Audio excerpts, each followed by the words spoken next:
बिस्मिल्लाहिर्रहमानिर्रहीम, अस्सलाम वालेकुम, नमस्कार, सत श्री अकाल एंड गुड इवनिंग। दोस्तों कैसे हैं आप? आई डू होप आप सब अच्छे होंगे जी। आज का जो इमिग्रेशन टॉपिक है ये मैंने थोड़ा सा डिफरेंट रखा है जस्ट फॉर अंडरस्टैंडिंग के लिए, चूँकि बहुत से लोग जो हैं जब अपनी एप्लीकेशन फाइल करते हैं और उसके बाद इतना कंफ्यूज होते हैं कि चाहे वो ह्यूमन राइट्स की एप्लीकेशन हो, चाहे वो असाइलम की रिफ्यूज़ल के बाद जो है वो फर्दर सबमिशन की एप्लीकेशन हो, और उनके जहन में एक पॉइंट होता है जिसको कहते हैं चेंज ऑफ सर्कमस्टांसिस, जो है कि जी कि हम दोबारा से एप्लीकेशन फाइल कर सकते हैं चेंज ऑफ सर्कमस्टांसिस की बेस के ऊपर।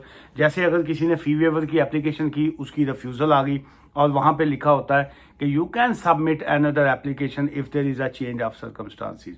अच्छा, अब वो चेंज ऑफ सर्कमस्टांसिस का बहुत से लोगों को अवेयरनेस नहीं है कि वो होती क्या है। सो मैं आज के इस व्लॉग में कोशिश करूंगा कि आपको इन्फॉर्मेशन दे सकूं इसी 2-3 पॉइंट्स के ऊपर, लेकिन ज़हन में रखिएगा एक तो ये यहाँ पे मैं सिर्फ आपको इन्फॉर्मेशन दे रहा हूँ, it's not a legal advice. आप अपनी सिचुएशन के मुताबिक जो है जो भी आपका मैटर होता है वो लीगल एडवाइस जो है वो लाजमी लिया करें। मैं बाज़ का आपके मैसेज के ऊपर लिख देता हूँ कि you need a legal advice, तो बहुत से लोग जो है बहुत से लोग तो नहीं, खैर चंद एक जो लोग होते हैं बीच में मैसेज कर देते हैं कि आप ऑलवेज यही कह देते हैं कि टेक अ लीगल एडवाइस।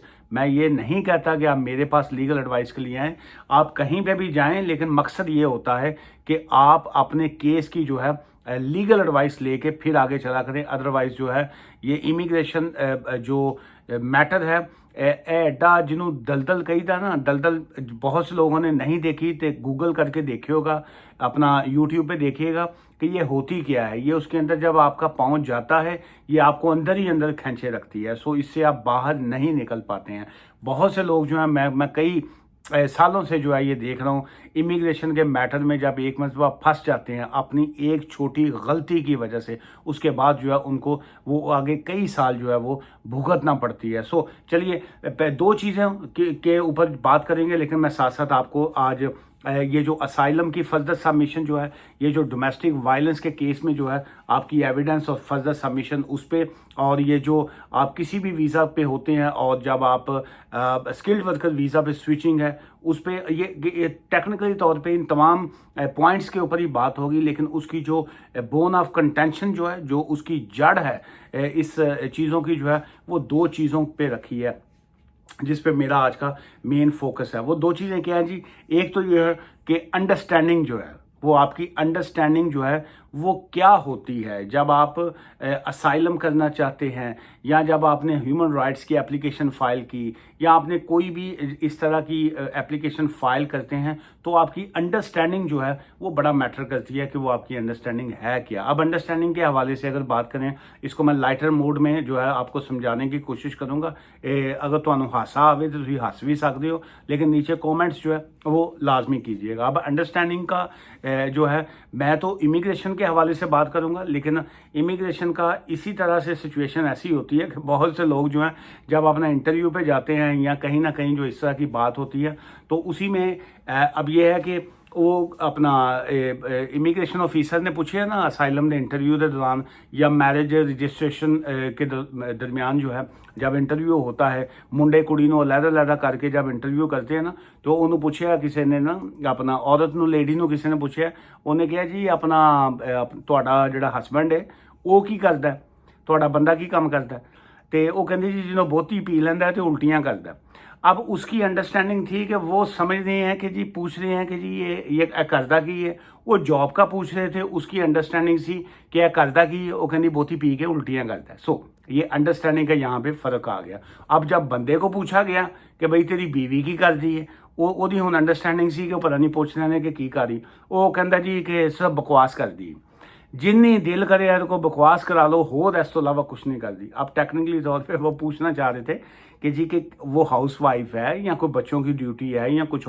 सो ये मैं आपको जस्ट फॉर जोक ये बात कही है कि आपकी केस के हवाले से अंडरस्टैंडिंग जो है वो बहुत इंपॉर्टेंट होती है। ये नहीं कि जी कि तेरा बंदा की करता है, वो अगो कवे जी बोती पी के तो उल्टियाँ करता है, तो बंदे को पूछा जाए तो कवे इससे बकवास कर दी। सो जिन्नी करवा लो उन्नी बकवास ही, इस तो अलावा होर इनू काम कोई नहीं। अक्सर लोगों का ना यही माइंड च हुंदा ना। लेकिन अब हम आते हैं चेंज ऑफ सर्कमस्टांसिस की तरफ कि जी कि ये चेंज ऑफ सर्कमस्टांसिस क्या है। लेकिन इससे पहले आपकी जो अंडरस्टैंडिंग है केस की वो आपको बहुत इंपॉर्टेंट होती है कि आपको पता हो आपका केस क्या है। क्योंकि अगर आप बहुत से लोग क्या कहते हैं, ਤੁਸੀਂ ਦੱਸੋ जी ऐसी की केस करिए, ਤੁਸੀਂ ਦੱਸੋ जी ऐसी केड़ी स्टोरी तो करिए।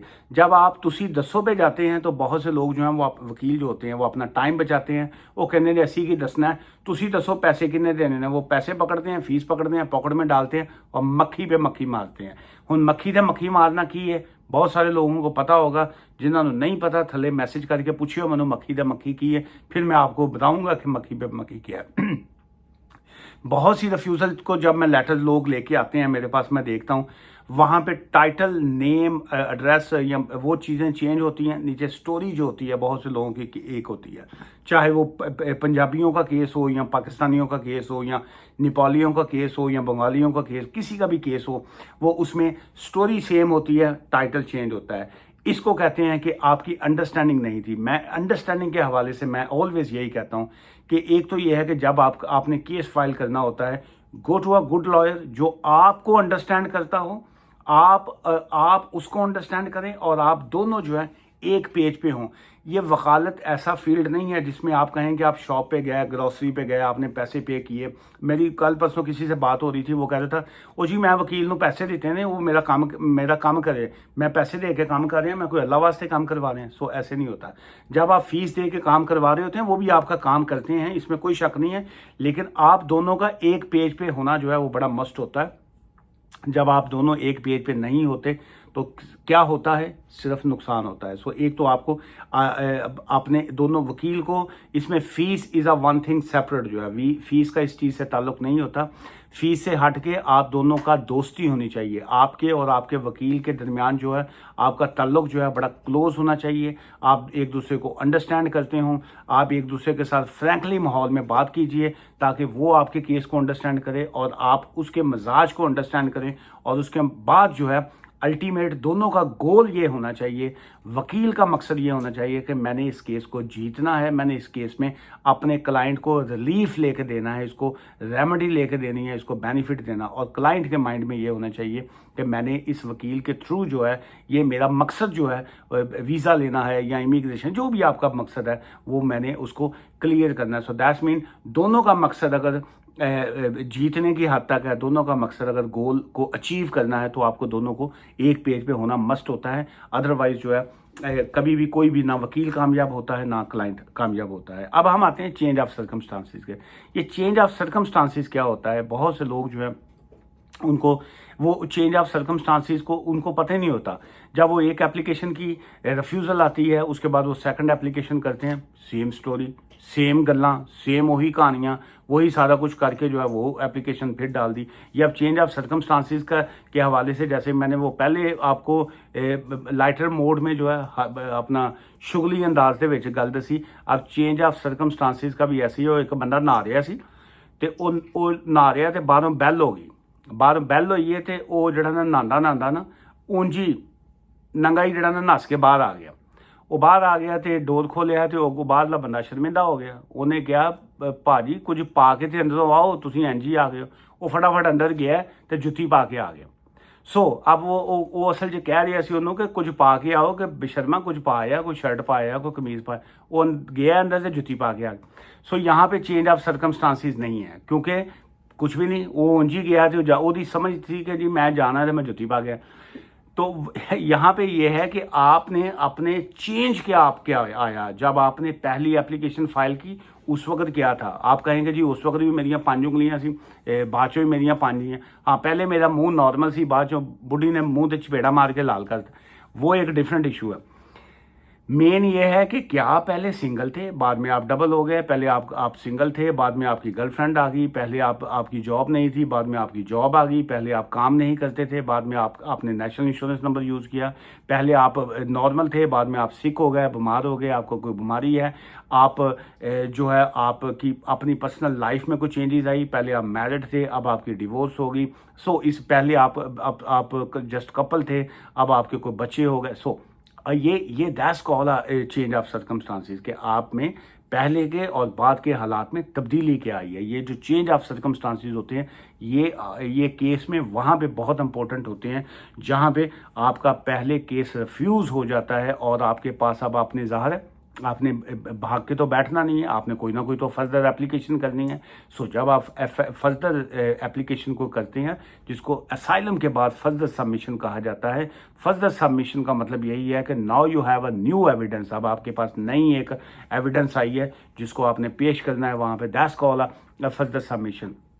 ये हैं आपके चेंज ऑफ सर्कमस्टांसिस जो आपने देने होते हैं। अच्छा, इसी तरह जो है अब हम आते हैं इसी पॉइंट की तरफ कि ये जो चेंज ऑफ सर्कमस्टांसिस है या आपकी जो अंडरस्टैंडिंग है, दैट डजंट मीन कि ये ओनली असाइलम पे डिपेंड करे। ये हर केस में है। FLR है, फी वेवर की एप्लीकेशन है, फी वेवर में भी बाद में चेंज हो सकते हैं। जैसे स्पाउस वीज़ा पे कोई आया, स्पाउस वीज़ा पे ऑब्वियसली लिखा होता है no recourse to public fund, लेकिन आपके चेंज ऑफ सर्कमस्टांसिस आ गए, आपके हालात में तब्दीली आ गई, आप बीमार पड़ गई, आपका हस्बैंड बीमार हो गया, आपके बच्चे ज़्यादा हो गए या बच्चे हैं, बच्चों की हेल्थ इश्यूज़ आ गए, अब आप अफोर्ड नहीं कर रहे हैं कि आप अपना फाइनेंशियल थ्रेशोल्ड को कंटिन्यू कर सकें। That's called a change of circumstances. अब आप यहाँ पे ऑल दो कि आपका अलाउड नहीं था कि you can not claim your benefit, लेकिन स्टिल आप बेनिफिट क्लेम कर सकते हैं। वहाँ पे लिखा था यू नीड टू पे योर IHS फीस जो है या इमिग्रेशन फीस आपने पे करनी, but now you have a change of circumstances. अब क्या है कि आप बेनिफिट्स भी ले रहे हैं लेकिन आप अपनी फ़ीस को भी माफ़ करवाएंगे, आपको वो IHS की फ़ीस भी एग्जाम्प्ट होगी, आपकी इमिग्रेशन की फ़ीस, लेकिन वो एक अलग बात है कि आपको वो 5 से हटा के 10 ईयर्स वीज़ा रूट पे ले जाएंगे। लेकिन चेंज ऑफ सर्कमस्टांस है, चाहे वो लिखा था no recourse to public fund, लेकिन उन्होंने चेंज किया। सो इसलिए जो है ये चेंज ऑफ सर्कमस्टांसिस जो है ये बहुत मैटर करते हैं कि अब आपने तब्दीली क्या आई, लेकिन आपने उनको एक्सप्लेन किस तरीके से किया, आपका जो वकील है उसने एडवोकेसी किस तरीके से की, उनको एक्सप्लेनेशन कैसे की। अब एक्सप्लेनेशन की तरफ जब हम आएंगे तो उसमें जो आज के इस वीडियो की मैं लास्ट बात करना चाहता हूँ, ये बहुत इंपॉर्टेंट है, इसको आपने अंडरस्टैंड करनी है। एक होता है इमिग्रेशन रूल्स, एक होते हैं आउटसाइड द इमिग्रेशन रूल्स जो एप्लीकेबल होते हैं, जिसके ऊपर जो है इमिग्रेशन डिपार्टमेंट काम करता है, जिसके ऊपर होम ऑफिस काम करता है, वो काम करता है आपके इमिग्रेशन रूल्स के ऊपर, आपको वीज़ा देता है या आपका कोई भी जो सिचुएशन होती है उसके मुताबिक आपके केसेस का फैसला करता है। लेकिन क्या जो आउटसाइड द इमिग्रेशन रूल्स हैं वो सम टाइम जो है वो इमिग्रेशन रूल्स के ऊपर भी भारी पड़ जाते हैं, हावी हो जाते हैं, एप्लीकेबल हो जाते हैं, वो प्रिवेल कर जाते हैं कि वो इमिग्रेशन रूल्स को जो है वो पीछे छोड़ देते हैं। इसकी एग्जांपल ये है, लेट्स से मैं एक एग्जांपल दे रहा हूँ, आप विजिटर वीज़ा पे आए, आपको ऑब्वियसली विजिटर वीज़ा के ऊपर आपको अलाउड नहीं है कि आप जो है यहाँ पे शादी करें या आप यहाँ पे रुक जाएं या आप असाइलम करें या कुछ भी करें, लेकिन आउटसाइड द इमिग्रेशन रूल्स आपको इजाज़त देते हैं। अगर आपकी सिचुएशन ऐसी थी, आपके हालात ऐसे हैं, अब आपको असाइलम क्लेम करना पड़ा, या इसके अलावा बहुत से लोग जो हैं पेरेंट्स जो ओल्ड एज लोग हैं वो जब विजिटर वीज़ा पे आते हैं, वो वहाँ पे बच्चों को मिलने आए हैं, किसी ना किसी तरीके से यहाँ पे वैसे ही आए हैं कि जी हम आ गए हैं, मिलेंगे, वापस जाएंगे, लेकिन चेंज ऑफ सर्कमस्टांसिस आए, आपकी जो है वो हालात में चेंजेस आई, उनकी सेहत ख़राब हो गई, यहाँ पे हेल्थ के इश्यूज़ आ गए, वो बीमार पड़ गए, अब वो वापस जा नहीं सकते। अब ज़ाहिर है यहाँ पे चेंज ऑफ सर्कमस्टांसिस हैं। इमिग्रेशन रूल्स कहते हैं कि विजिटर को जो है वो कोई भी किसी भी तरह का यहाँ पे रुक नहीं सकते, एप्लीकेशन नहीं फाइल कर सकते, लेकिन चेंज ऑफ सर्कमस्टांसिस है, हालात में तब्दीली आ गई। अब यहाँ पे उनके पास ऑप्शन है कि वो आउटसाइड द इमिग्रेशन रूल्स जो है वो एप्लीकेशन फाइल करेंगे कि जी हम तो वापस नहीं जा सकते, बच्चे उनके ज़ाहिर एप्लीकेशन फाइल करेंगे, हेल्थ इश्यूज़ हैं, वहाँ पे वापस जाके कौन संभालेगा, लुक आफ्टर करने वाला कोई नहीं है, हम यहाँ पे फाइनेंशियली एंड इमोशनली डिपेंडेंट हैं अपने बच्चों पे या अपने फैमिली मेम्बर्स पे। सो आज की इस वीडियो से मैं आपसे इजाज़त लूँगा दो चीज़ों के साथ जो है। सो बहुत सी टेक्निकल बातें होती हैं जो शायद यहाँ पे समझाना मुश्किल होता है, लेकिन ऑलवेज आप अपनी सिचुएशन के मुताबिक जो है लीगल एडवाइस ले लिया करें। बहुत से लोग जो है कमेंट्स करते हैं, उनके कमेंट्स का शुक्रिया, मैं उनके कमेंट्स से ही जो है नई वीडियो बनाता हूँ, लेकिन आप जो है मैं आपको 80% प्लस लोग बताता हूं कि वो वीडियोस नहीं देखते। जैसे अभी आज 15 मिनट की वीडियो है, लेकिन 2 मिनट के बाद जो ही अपलोड होगी, आफ्टर 2 मिनट किसी का मैसेज आएगा एक्सीलेंट वीडियो, वहां पे उन्होंने एक्चुअल देखी नहीं होती। वीडियो को पूरा देखा करें, अपनी सेंस जहां पे जो लगता है, अच्छी लगे बुरी लगे, क्या चीज़ें होनी चाहिए क्या नहीं होनी चाहिए, कॉमेंट्स लाजमी किया करें। दुआ में याद रखिएगा। ठीक है, थैंक यू जी, बाय फॉर नाउ।